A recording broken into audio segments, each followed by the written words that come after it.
First, I just want to thank you for agreeing to do this interview.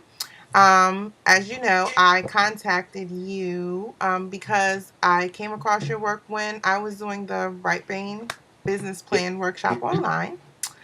And you really created quite a buzz in the chat room, and there's a Facebook group around the participants, and everybody was really excited about what you did. So I said, you know what, I think I'd like to reach out to Tim Corey. Sorry, I didn't say that in the beginning. This is Tim Corey. And interview him and find out how the experience was for him and a little bit about his background. A lot of people on the call weren't really sure what graphic recording was their first time seeing it. So just wanted to do that. So thank you for agreeing to let me interview you. Sure, Kanika. Are you familiar with graphic facilitation or graphic recording I at all? am actually. I just finished a class with Christina Merkley, Yeah, Christy. the fundamentals of interactive visuals, and that really inspired me. And the reason I was on the Right Brain Business Plan call is because I really am trying to launch my own visual thinking practice.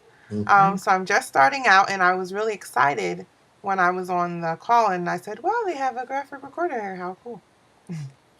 Yeah, so there are terms used, I think, interchangeably: graphic recording, graphic facilitation, and there's similarities and differences. But Right. I think you've named it. Graphic recording it's more passive. You're kind of the mouse in the corner, drawing, creating some things, and it's again more passive. You're just listening, and then the facilitation aspect of graphic facilitation is really more active with groups and usually done with smaller groups. And I do both depending on what the client needs. But the experience was it was great. It was great to tune into an online network that obviously they weren't in the room, but I could really feel the presence of people gathered online, experiencing the event, the course, and I felt like it showed up in the drawings that I created. But yeah, I really enjoyed the experience, and I think there'll be more of those kinds of experiences because the level of complexity in the world, the issues that we face, are going to require more and more collaboration. And as you know, social media really can help us deal with some of these big issues. And I think graphic recording, graphic facilitation can really improve the quality of our communication, our collaboration, our relationships. Because, as you know, a picture is worth 1,000 words. Right. But when we use a metaphor, it's worth 1,000 pictures. Right. So using imagery and metaphor and color to communicate something says even more about what we're trying to talk about. So those are just some ramblings from Tim. So. Right. And I think what people really appreciated also, or what I especially appreciated, well, one is that the visual record is lasting. So it's Mm-hmm. not necessarily about just scribbling furiously in your own notebook and then trying to reread or forget something or miss something. It helps to have another person capturing what's Mm-hmm. important and being able to access that. And then, of course, video does that too. But then, looking at a picture is different than having to kind of scroll through and see at what point in the video did they say that thing Yes. that I was looking for. Um, and to the on what you mentioned about the online audience, I think you really did a great job of drawing people in and making them feel heard and listened to by including what the online audience was saying in the graphic record Mm-hmm. of the conversation. Well, Um, thanks for saying that because it was in the back of my mind of how do I create this bridge, strengthen the relationship between people in the audience and the online community, and I think that's always an edge for organizations when they offer this type of uh, work. right, It's how do you fully integrate people, and because there literally is a physical disconnect, right, but it probably creates some opportunities as well. I know that in coaching practice, when you talk with somebody on the phone, it's a different type of listening. You're not as distracted by either what how people are animated or not, their physical appearance. There could be a lot of things that could distract you or the environment, and Right. by just being able to listen, you're picking up and leaning into a real focused conversation. But conversely, as a facilitator, and you may know this, is we draw upon information and understanding through people's body language and Right. tone of voice and everything, and so that information is really helpful. So in working with groups, so I think it cuts both ways. So then for me, with social media, it can be used in certain situations to great effect, and in others it has its limitations. But you said a little bit about video and how video can communicate. What was it? Can kind of communicate in a I guess similar it's just way. another way to capture what's going Yeah. on so it's not totally lost in that moment. Well, here's something to consider, and I found this. I've been doing this work going on about 20 years now, and what I find with the images is if you were to give somebody like a photograph or a video of an experience of people doing something, it's very precise, right? Right. It's a reflection of the experience.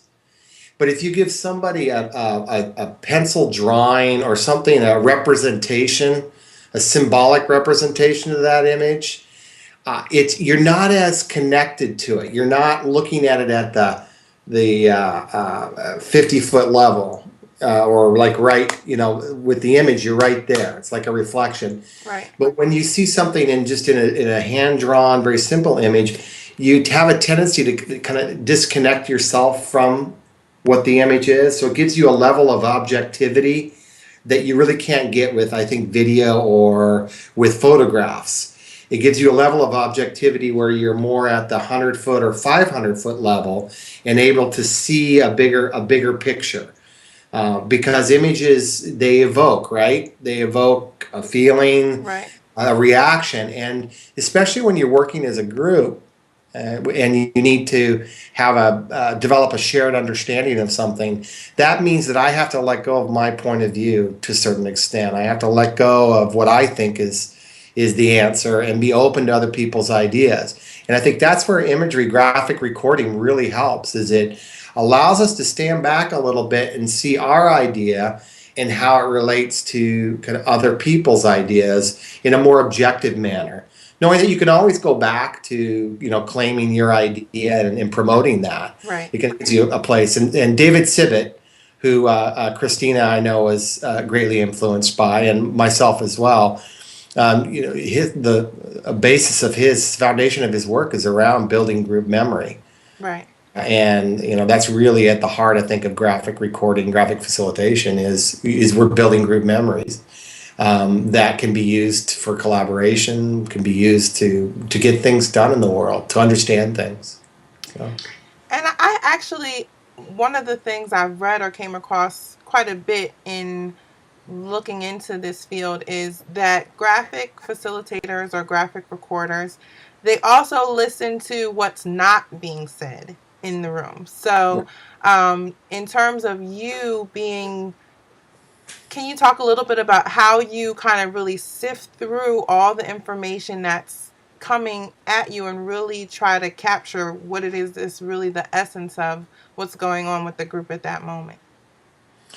That's a good question, and in response, it's, do you know how you breathe? The physiological. You could explain to me the physiological process to Right. breathe, but the innate kind of instinctual ability or capacity to breathe. And so I mean, my cheeky response is that it's so natural that it's sometimes hard to explain.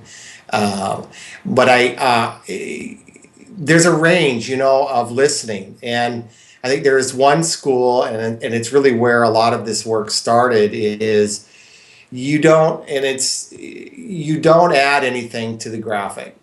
You don't add anything that's outside. You don't embellish. You stay true to the conversation. So one example is one way that some people introduce themselves in this field is, hi, I'm Timothy Corey, and I'm here to faithfully and accurately capture the words and ideas and insights that are spoken in the room today. So faithfully and accurately. So being really true to what people are saying and being as accurate as you can be.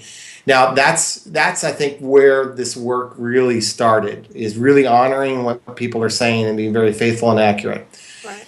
And what happens is when you listen and you start picking up other things that are not, like you said, that are not being said. And I've chosen to move into that realm of the work where it's not making assumptions about what people are saying or embellishing. It's about listening on many levels to what's being said and being able to communicate that in a way that honors the experience. And what I find is, well, a good example is working with a group. I'm fortunate to work with one group where it's every year for the last 12 years. It's the same days in the year that I work with them in March. We ask the same questions. We're in the same room. It's the same experience. Right. And in graphic recording, you don't often get that. You're moving from one room to another. The questions are very different. Every group is different. I mean, I love that diversity. I really do. I'm a curious person.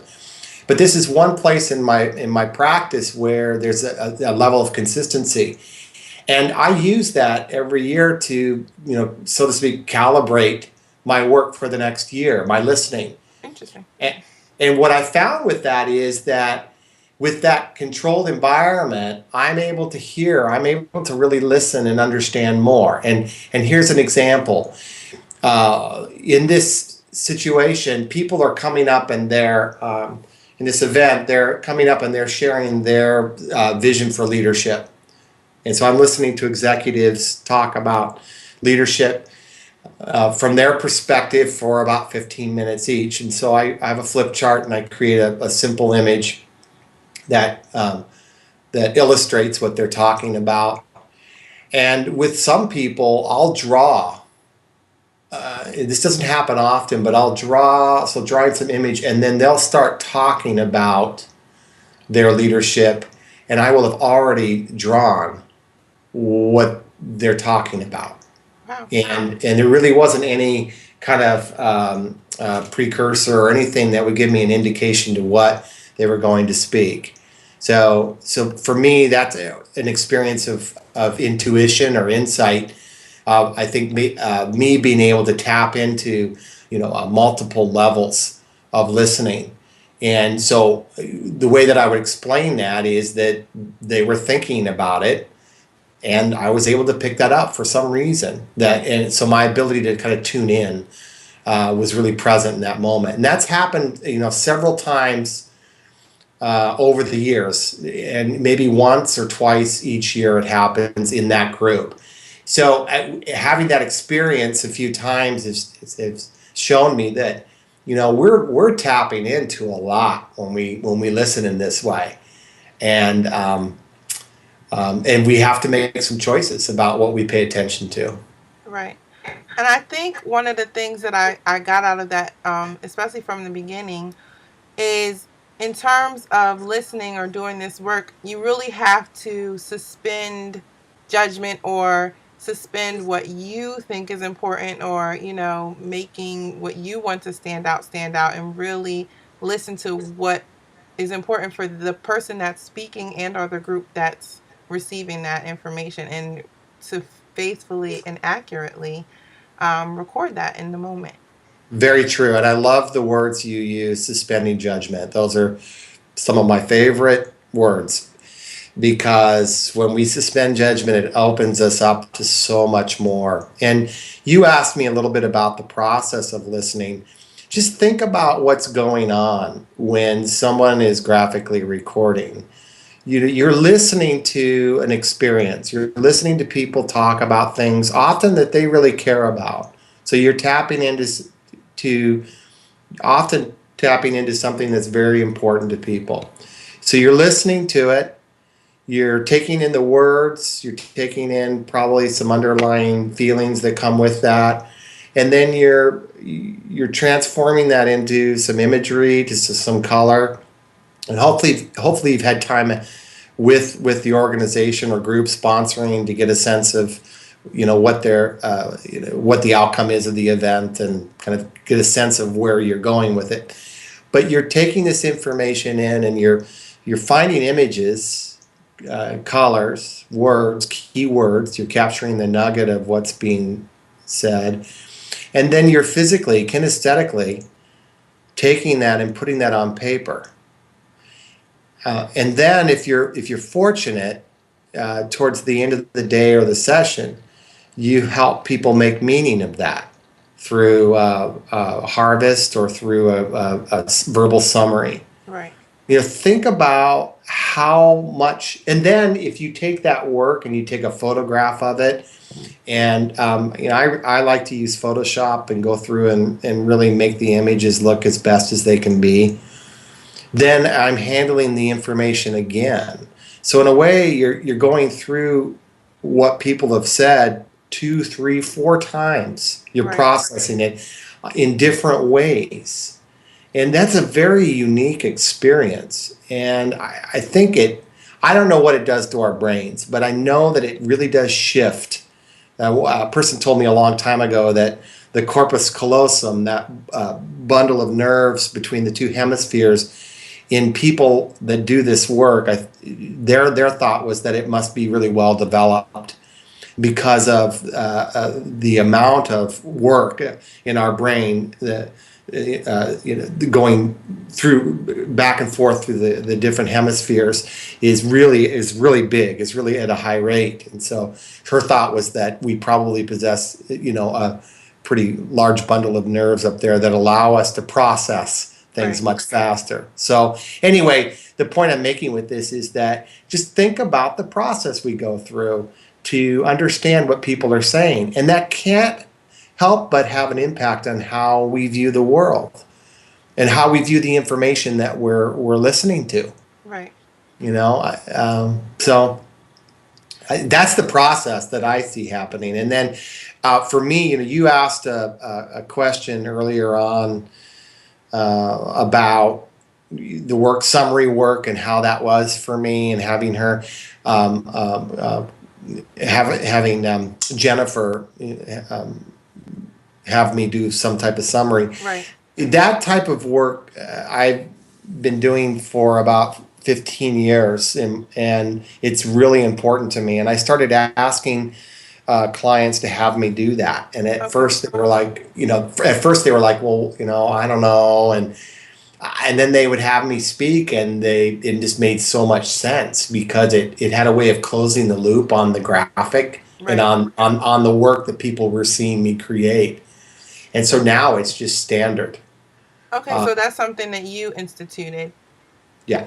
Right. And part of it was, Kaniko, part of it was that I was having these really deep experiences with people, in graphic recording, because and I can't speak to anyone's experience. I'm not comparing myself to another person. I'm sharing what my experience is.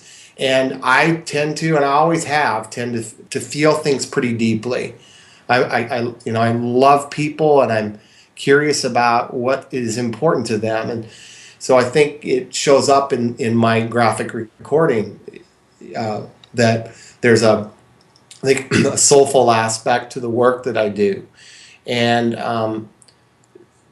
so I think there's that element going on that I needed to share I needed to share what I was witnessing, what I'm witnessing. Right. There's almost a physical need to do it because I'm gathering all this stuff on the paper, but it's impacting me too. Right. I need to share this because it's important for people to hear the synthesis of to hear the collaboration being spoken into the room, to honor them. Right. I think we underestimate the creative act that happens when people come together and share their ideas. And think about it, when you have an idea that you've been floating around in your mind, it could be a dream or aspiration, and then you speak that into the room. That's a very, very creative, profound experience from my perspective. And then to put it on paper and to honor it again, and then to take it further and act on it. Those are big things that Right. we kind of brush aside. They're very it's the creative act in action. So I think that all came about because it needed to be said. In conversations, I felt people needed to hear what they were saying because Right. it was important. And so then that just snowballed into other people asking me to speak on and make sense of, and I use that in quotes, make sense of, because we're not, and again, some people in the field may say, we're not here to interpret.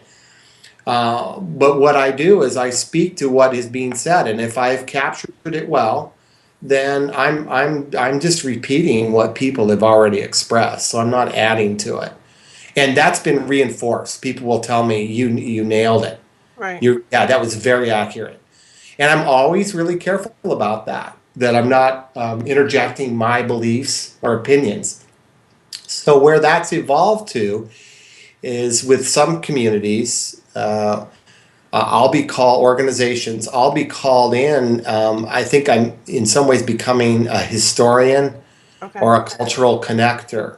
So over the years in working with organizations, these graphics have become artifacts that help tell the story of the organization. And I know some other graphic recorders have had that experience of where they become that person in an organization.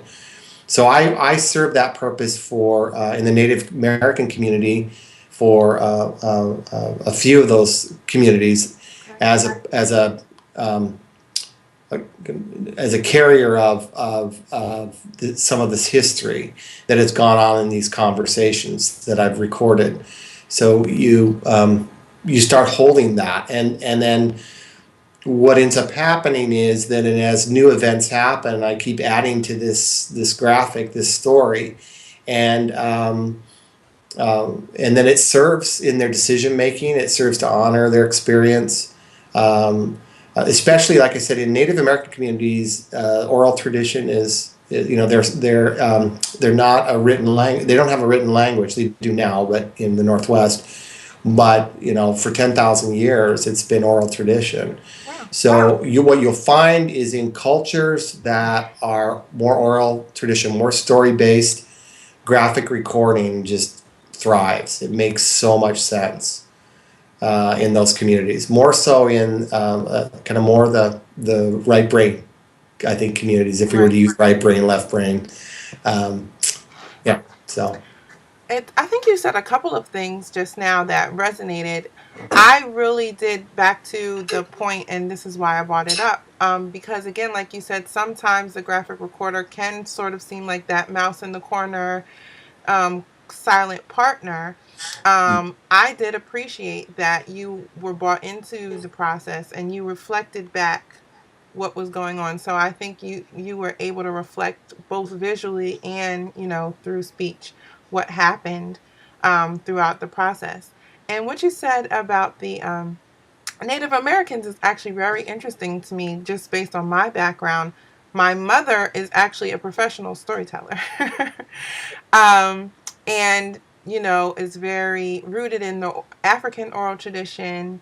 And I always, in coming into this work, now I'm not an experienced artist at all, but I really just see how stories and pictures obviously just go together really well.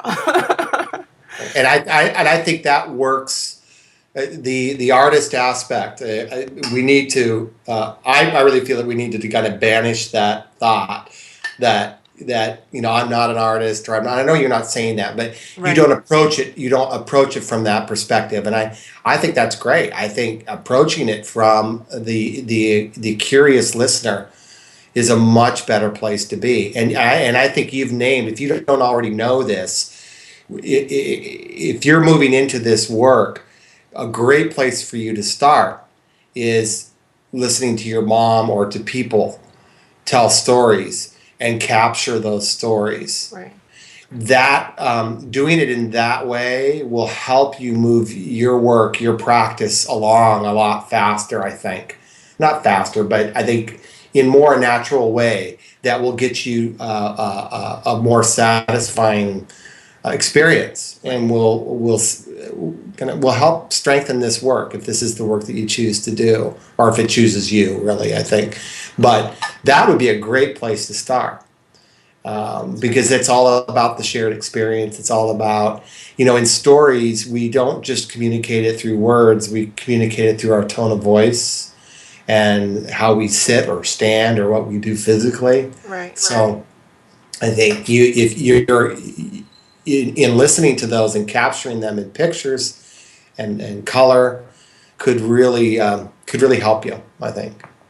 Like That's that's the excellent. answer. That's the key for you, I bet. I think that's my advice. You didn't ask for it, but I appreciate it though. And I really love the curious listener. I yeah, like the way that you put that because yeah, I am very curious. And I think and that's another thing I think I find very interesting about this work. And what you spoke to in terms of it's a different type of note taking, and you're revisiting and revisiting the work between listening, deciding what to capture, capturing it, then, adding the color layer. If you choose to do the chalk layer, and then, taking the picture and getting it, photoshopping it. Um, and I actually come from an educational background, and I know there are some styles of note taking where they want you to, review your notes in order to really cement those ideas. And I think being a graphic recorder or graphic facilitator affords you the opportunity to be in the rooms where there's a lot of learning and things going on. And I think that ends up making you a better person because you have to pick up so much and learn so much just, by virtue of being in those spaces.